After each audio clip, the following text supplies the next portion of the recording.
Bonsoir à tous et merci pour votre fidélité à votre magazine Le Perron.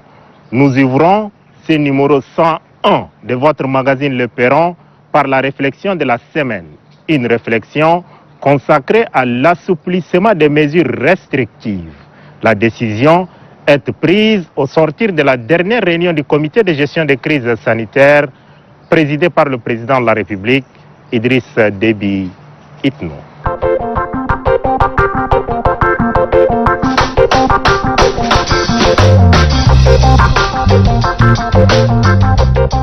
C'est un parfum d'après Covid-19 qui s'est emparé des Tchadiens depuis le 19 juin dernier.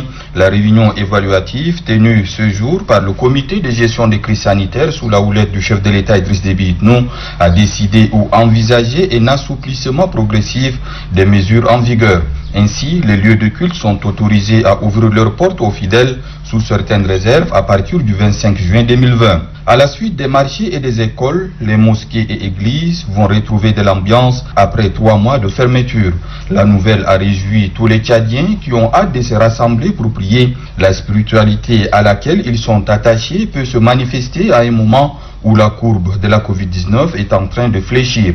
L'amélioration de ces derniers temps est corroborée par la réunion qui a également ouvert la porte à une éventuelle reprise des vols commerciaux, tout comme le transport interurbain autorisé sous certaines conditions. Toujours à l'écoute de ses concitoyens, le président de la République Idriss Déby Itno, au regard de l'évolution positive de la situation depuis sa prise en main du dossier, a voulu faire jouir ses concitoyens les fruits de cette lutte. Faire tout pour éviter au Tchad ce qui arrive à certains pays avec des bilans macabres à faire tourner la tête et les soucis majeurs du chef de l'État Idriss Déby Itno qui invite ses concitoyens à la prudence. L'optimisme ne doit aucunement faire place au relâchement. Le virus est imprévisible et signe son retour dans certains pays qui ont cru l'avoir vaincu. Le port systématique des masques, la distanciation physique, le lavage régulier des mains au savon ou au gel hydroalcoolique, bref, la continuité dans le respect des mesures barrières doit guider les faits et gestes de tout Tchadien. Si l'on veut une levée totale des mesures restrictives et préventives, c'est aussi à ces prix que la pandémie pliera bagage ou du moins sa propagation limitée dans le temps et dans l'espace. Le feu est en passe d'être jaune, serait-on tenté de dire, œuvrons ensemble pour qu'il passe au vert vivement. Les cours à l'enseignement primaire et secondaire pour les classes d'examen et les universités reprennent ce 25 juin sur toute l'étendue du territoire national, tout en respectant bien sûr les mesures barrières édictées par le gouvernement. Telle est la conclusion de la dernière réunion du comité de gestion de la crise sanitaire. Le Tchad a opposé et continue d'opposer une farouche résistance contre le coronavirus. La guerre continue, peut-être pour une longue durée, mais pour l'heure, la situation épidémiologique connaît une nette amélioration. C'est ce qui ressort de l'évaluation faite ce 17 juin au cours de cette rencontre dirigée par le chef de l'État Idriss Déby Itno. Cette nette amélioration a amené le comité de gestion de la crise sanitaire à décider de l'effectivité de la reprise des cours pour les classes d'examen et les universités, mais aussi de la réouverture des lieux de culte pour le 25 juin, sous certaines restrictions, notamment le respect des précautions sanitaires édictées par le gouvernement. La reprise des vols commerciaux est aussi envisagée, mais le chef de l'État a instruit le ministre de l'Aviation civile de mûrir la possibilité en fonction de l'évolution de la pandémie. Le rapatriement des Tchadiens bloqués à l'étranger pour cause de Covid-19 est aussi sur la table du comité de gestion de la crise sanitaire. Des annonces seront faites à cet effet dans les jours prochains. S'agissant des établissements scolaires et universitaires, les deux ministres ont présenté à l'assistance les démarches pédagogiques et didactiques pour cette reprise, ainsi que les dispositions sanitaires y relatives. Pour les lieux de culte, il est fait obligation aux fidèles musulmans de se réunir dans les mosquées que pour la prière collective du vendredi. Il en est de même pour les chrétiens, ordonnés à ne célébrer que le seul culte de dimanche. Le tout dans le respect strict des mesures sanitaires puisque le chef de l'État y a beaucoup insisté. Aucune négligence ne sera tolérée. Les lieux de culte ne doivent se transformer en lieux de propagation de la maladie pour torpiller les efforts jusque-là consentis. La question du Hajj 2020 est aussi évoquée, mais elle doit faire l'objet d'une large concertation avec les autorités saoudiennes pour une meilleure harmonisation. La lutte contre le coronavirus semble être de longue haleine. Les Tchadiens doivent apprendre à vivre et à travailler pour le développement du pays en observant les mesures barrières, a fait observer le chef de l'État. Ainsi, il est envisagé un allègement en ce qui concerne les restrictions qui touchent le transport interurbain. Mais exceptionnellement, il est autorisé la reprise du transport interurbain du 21 au 25 juin pour permettre aux élèves, étudiants et enseignants de regagner leur lieu de travail. Le sous-comité défense et sécurité est instruit pour une surveillance et un contrôle accru entre les provinces et aux frontières pour le respect des mesures sanitaires en vigueur. Dans cette lutte contre le coronavirus qui commence par porter de fruits, le Tchad n'a pas été seul. Il a bénéficié des appuis des partenaires techniques et financiers. La coordination nationale de riposte sanitaire a, au cours de cette rencontre, fait le point des différents dons qu'il a reçus. Le chef de l'État, qui se félicite de tous ces appuis, a exigé leur bonne gestion pour faire face efficacement et promptement contre la maladie. À côté de l'hôpital de Farsha, dédié à la prise en charge de la Covid-19, figure incontestablement l'hôpital de la Renaissance. Le directeur de cet hôpital, le chirurgien orthopédiste, Dr Sineki, nous plonge au cœur de la prise en charge de la Covid-19.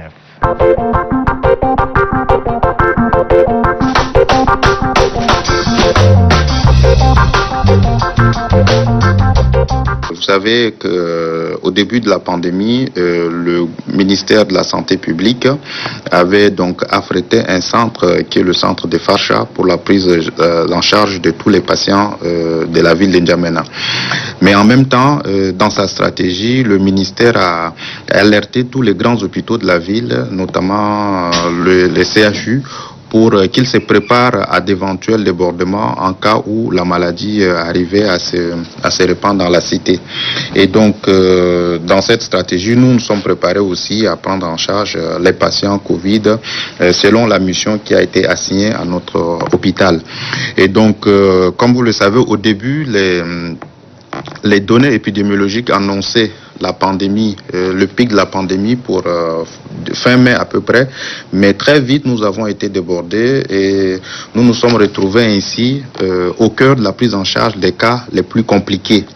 Et ces cas ont été pris en charge chez nous parce que nous avons les équipements nécessaires, parce que nous avons du personnel qualifié et parce que nous avons un petit confort qui a permis la prise en charge des cas les plus lourds. Nous avons un service de réanimation, un service des urgences et tous les services se sont mis ensemble pour assurer la prise en charge de ces patients et Covid. Au début, la maladie n'était pas très bien connue, il faut le reconnaître. Donc les patients étaient passés dans des structures hospitalières sans être diagnostiqués Covid. Les patients étaient passés dans les cabinets, les cliniques sans être diagnostiqués Covid. Et ils arrivaient à l'hôpital La Renaissance dans un état tardif.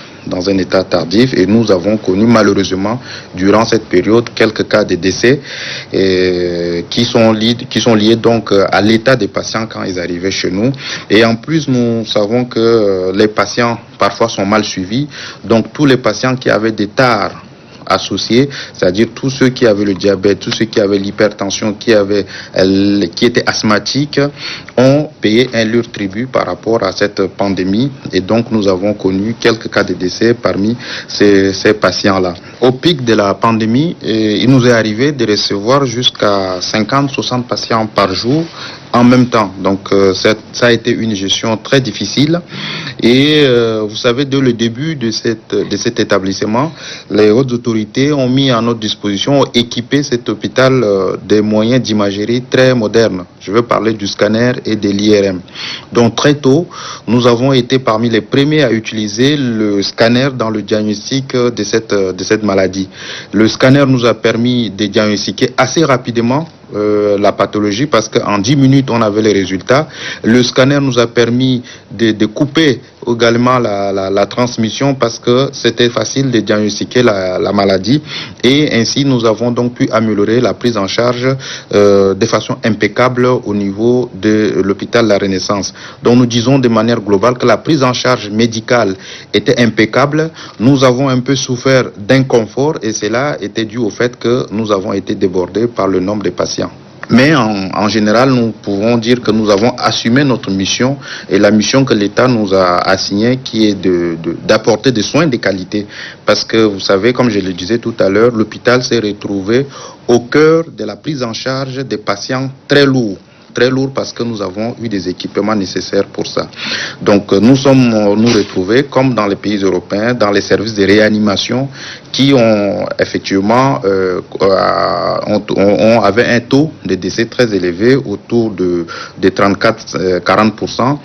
Nous, les études faites à la Renaissance montrent que nous avons eu un taux de décès autour de 16%, ce qui, comparé à ces pays bien nantis, bien équipés, montre que nous avons fait un travail remarquable.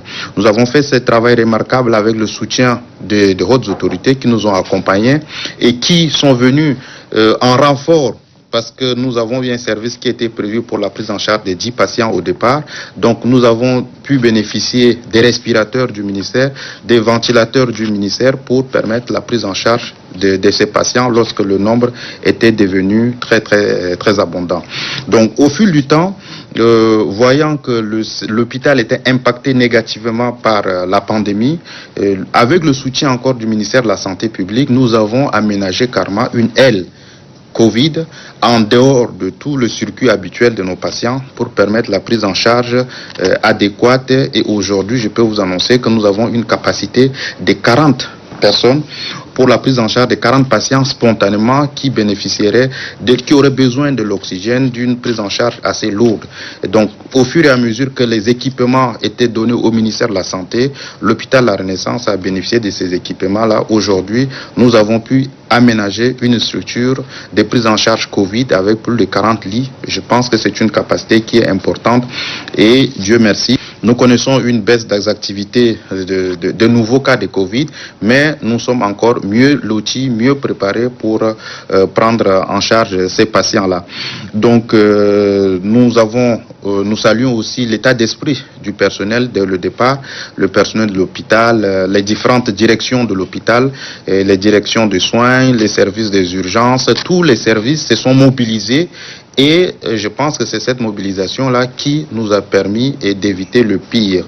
Et donc aujourd'hui, je peux vous assurer que l'hôpital a repris un fonctionnement normal puisque l'unité Covid avec les patients Covid se trouve à côté de l'hôpital en parallèle des services ordinaires. Et donc aujourd'hui, vous allez le constater vous-même, les consultations ont repris, les services des urgences fonctionnent correctement, les interventions au bloc opératoire, les hospitalisations, tous les services fonctionnent effectivement, les services de dialyse, tout est dans les normes actuellement puisque nous avons une maîtrise de la situation. Plus d'un mois après la mise en place du comité de gestion de crise sanitaire placé sous la haute autorité du président de la République Idriss Déby Itno, l'heure est au bilan de 5 sous-comités spécialisés. Votre magazine Le Perron a consacré un gros plan à ce sujet. Suivez. 15 mai 2020, 20 juin 2020, cela fait très exactement 1 mois et 5 jours que le comité de gestion de crise sanitaire, placé sous la haute autorité du président de la République, Idriss Déby Itno, est en première ligne contre le coronavirus au Tchad. Dès lors, les lignes ont bougé, la courbe de la propagation de la maladie est en voie de fléchissement. Tel un maillon d'une chaîne, les 5 sous-comités spécialisés rattachés au comité de gestion de crise sanitaire travaillent en symbiose. L'objectif ultime est de bouter la Covid-19 hors du Tchad. En sa qualité de coordonnateur du sous-comité sensibilisation, le ministre de la Communication, porte-parole du gouvernement, Oumar Yahya Hissène, tire le bilan. Je ne peux pas vous dire que le bilan est excellent, mais c'est un bilan satisfaisant pour la simple raison que nous avons déjà mis sur pied toutes nos équipes. Les sous-comités au niveau de N'Djamena commencent à travailler. Au niveau également des provinces, les sous-comités ont commencé à travailler. Et donc, comme vous le savez, nous sommes heurtés à une petite difficulté face à l'insouciance, l'ignorance, l'indiscipline et l'incivisme des Tchadiens. Ce n'est pas évident d'atteindre tout de suite le résultat. Et donc, notre travail est de continuer la sensibilisation, de l'accroître, de la renforcer pour amener les uns et les autres à comprendre la dangerosité de cette maladie-là. Donc Dieu merci, au départ il y avait quelques difficultés, mais par la suite les Tchadiens sont en train de comprendre avec le tableau macabre qui est enregistrée tout le temps, les gens sont en train de comprendre qu'effectivement la maladie est parmi nous et elle est en train de faire des ravages. Donc au niveau de N'Djamena, je crois que le problème n'est pas aussi si compliqué. Mais en province, nous avons eu la chance d'effectuer une tournée au niveau des 3 provinces. Les provinces qui ont enregistré plus de cas avérés. Au niveau de ces provinces, nous sommes allés dans un premier temps pour remettre aux autorités provinciales le don du chef de l'État, composé des matériels de protection, des matériels de soins et quelques produits médicaux. Nous avons également ajouté à ce lot des matériels de protection, des masques chirurgicaux et des masques grand public. Donc ceci pour permettre aux autorités locales de renforcer un peu le dispositif existant, de renforcer la capacité opérationnelle au niveau des différents hôpitaux et de permettre une prise en charge locale pour éviter la propagation de cette maladie-là. Et donc on a profité également de cette occasion pour lancer des messages forts, puisque nous avons constaté après évaluation avec les autorités locales que la sensibilisation n'est pas au point. Donc il est question de recadrer les choses, de revoir les choses de telle sorte que les populations dans les villages les plus reculés soient également informées, sensibilisées, afin que tout le monde se mette debout pour éradiquer cette maladie-là. Et donc au-delà des chefs-lieux et des départements, nous avons demandé aux gouverneurs, aux sous-comités provinciaux d'aller vers les populations, de leur distribuer des masques en priorisant d'abord les plus démunis, les couches vulnérables, et puis de s'intéresser également à ceux qui n'ont pas les moyens. Donc je crois que le message est passé et donc le sous-comités provinciaux sont à l'œuvre, ils sont en train de travailler et j'espère qu'on finira à ce rythme-là de réduire un peu les statistiques qui sont en train de nous bouleverser actuellement. Le ministre de l'administration du territoire et des collectivités territoriales décentralisées, Mohamed Ismaël Chaïbo, coordonnateur adjoint du sous-comité sensibilisation, a été clair comme l'eau des roches face au gouverneur. Le chef de l'État, son Excellence Monsieur le Président de la République, nous a instruit par rapport à l'évolution de la situation sur le terrain. Au départ, c'était N'Djamena qui était infecté, mais avec le déplacement des personnes à l'intérieur, on s'est rendu compte que sur les 22 provinces, plus la ville de N'Djamena, presque 13 à 14 provinces qui sont infectées. Et compte tenu de la gravité de la situation, on s'est rendu sur place et en amenant des moyens sanitaires et en renforçant l'équipe sur place, les gouverneurs sont instruits qu'ils puissent prendre toutes les dispositions, éviter le contact et éviter aussi les déplacements de province en province afin de souscrire toutes les maladies sur place. Et ces dispositions sont nécessaires. Je crois que, quel que soit Alpha, pour combattre cette maladie, il faut vraiment que les gens soient disciplinés, éviter le contact. Et je crois, avec ces règles, on peut encore peut-être évoluer. Dans ce cadre, je crois que ce soit au Guéra, que ce soit à Mao ou à Mundou, les instructions sont très claires et les gouverneurs sont instruits et ils doivent quand même respecter toutes ces instructions à la lettre. Et cela est valable pour tous les autres gouverneurs aussi. C'est l'ensemble des territoires nationaux. Et comme vous avez suivi aussi, nous avons eu des cas, surtout dans les Guéras, on a vu des cas qui sont très importants. Et cette évolution-là, quand même, c'est très inquiétant.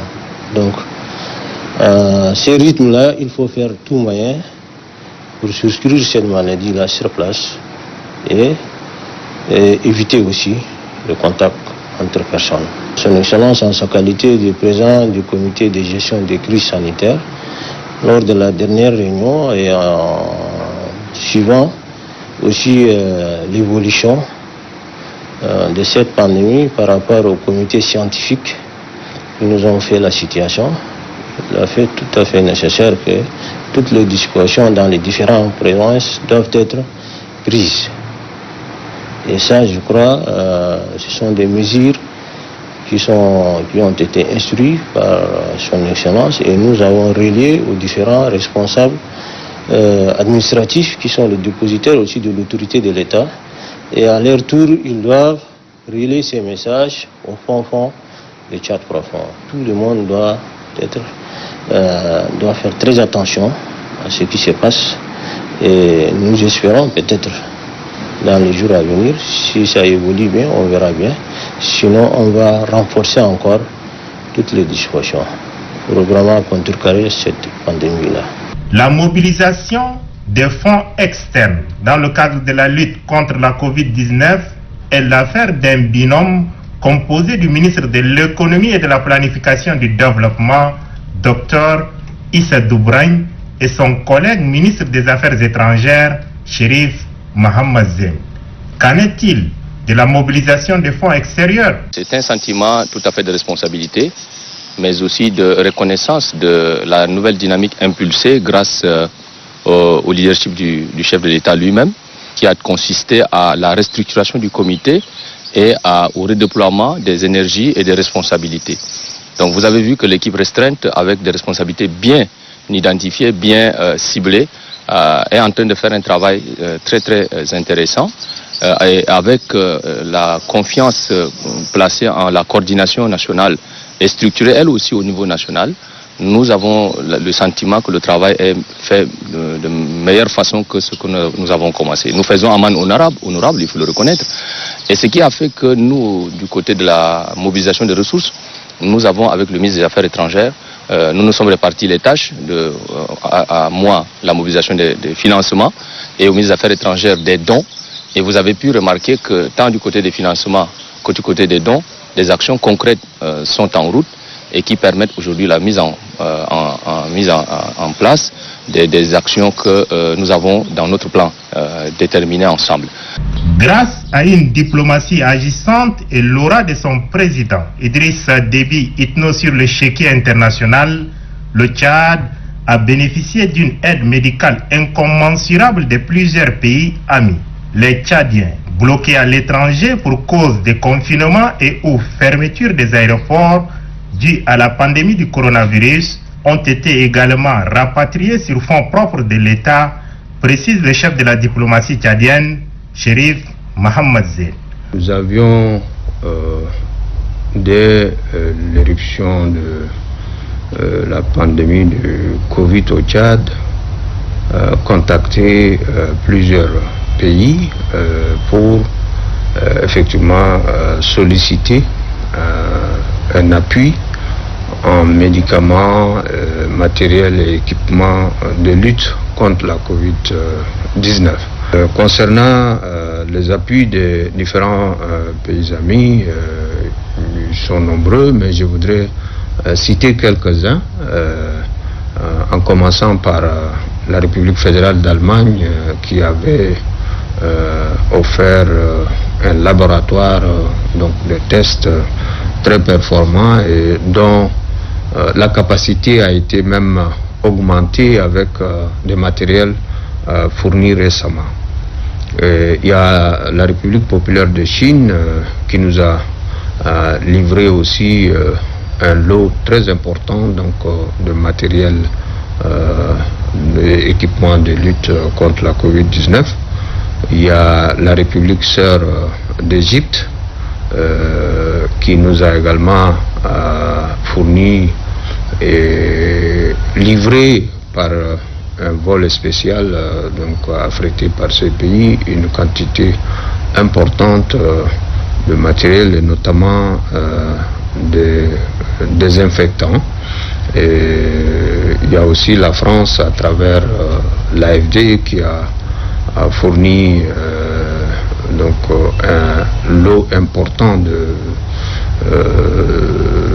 matériel constitutif du dispositif de lavage de mains. Et il y a la République de Turquie qui a fourni une assistance très consistante, pas seulement de matériel de protection du personnel, mais aussi des équipements lourds comme le respirateur, donc 25 respirateurs, 2 ambulances, je pense 10 unités de bâches, de tentes gonflables prenant à peu près 25 malades avec tous les équipements et accessoires. Et il y a aussi l'Inde qui a fourni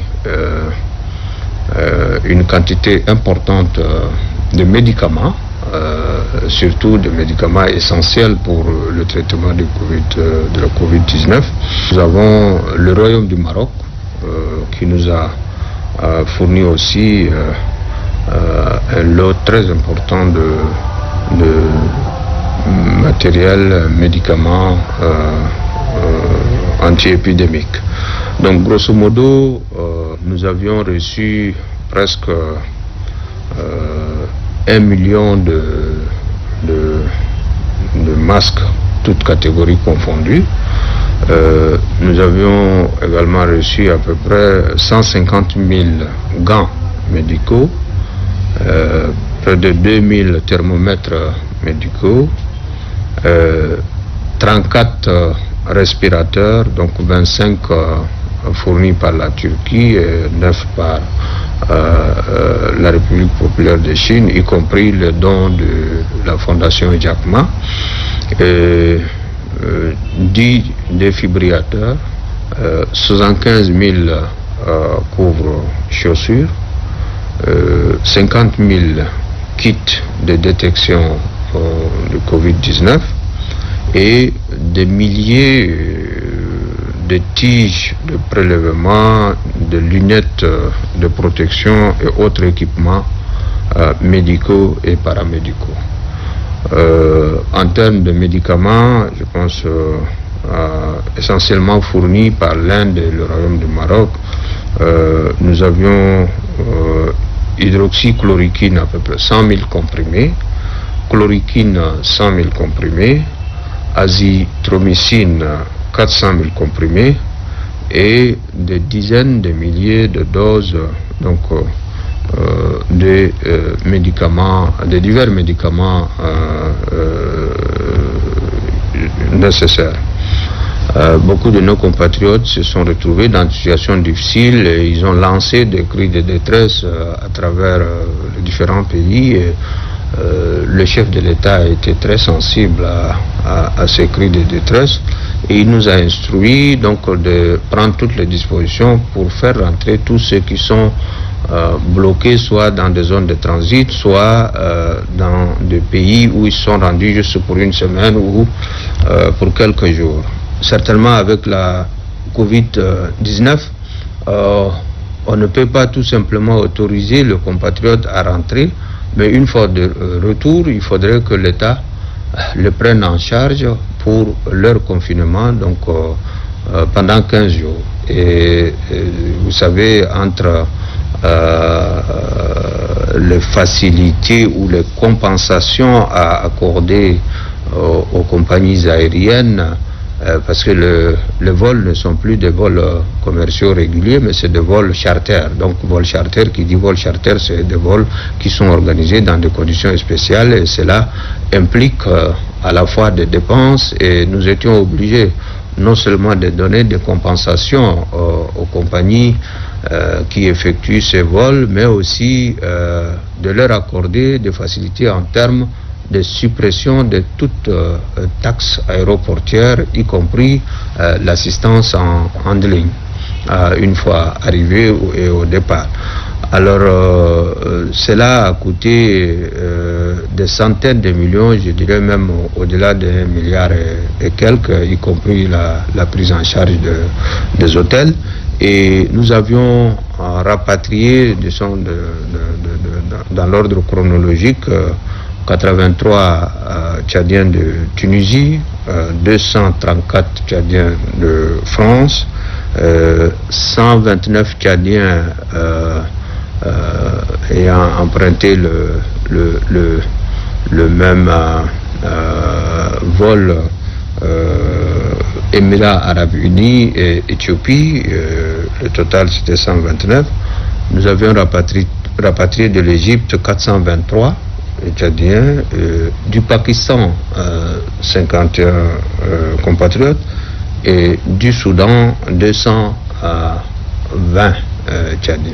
Donc, et nous attendons l'arrivée de d'à peu près 163 Tchadiens le 22 du Maroc et 12 compatriotes qui vont rentrer très prochainement du Gabon par un vol spécial. Donc au total, une fois ceux qui sont au Maroc, au Gabon sont de retour, nous serons autour de 1300 quelques Tchadiens qui sont rapatriés. Le sous-comité défense et sécurité, dirigé par le ministre délégué à la présidence de la République, chargé de la défense nationale, de la sécurité et des anciens combattants, Mohamed Abbali Salah, a été d'un grand apport dans l'application effective sur le terrain des mesures barrières édictées par le gouvernement. Le sous-comité défense et sécurité, vous savez que cette manière où le chef de l'État a voulu faire en fait que la population vive avec la maladie, c'est-à-dire surtout le relâchement de quelques mesures ou quelques décisions qu'on avait prises en avant, et aussi focaliser seulement sur les points essentiels, à savoir le port de masques, nous a poussé et aussi à laisser à la population de comprendre, de nous faciliter. Aujourd'hui, le port de masque est devenu quelque chose réel et normal.